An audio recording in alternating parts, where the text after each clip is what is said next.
काय झालं? काही नाही. आता इथून पुढे आतले काय माझ्या नादी नाही लागणार. खरंच?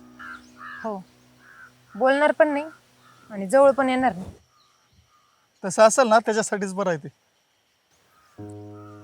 हो.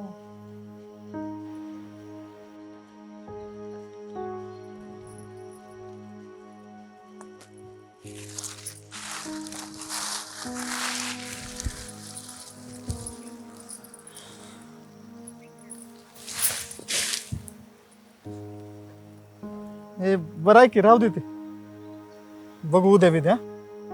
पण तुम्ही तर बोलले होते की किसने येतोय खाली डबा घेऊन म्हणून. की नाही आता राहू दे. आपणच वरे जाऊ आणि घरी तिघ जण जेवण करू. हा चल. आता लगेच? चल चल.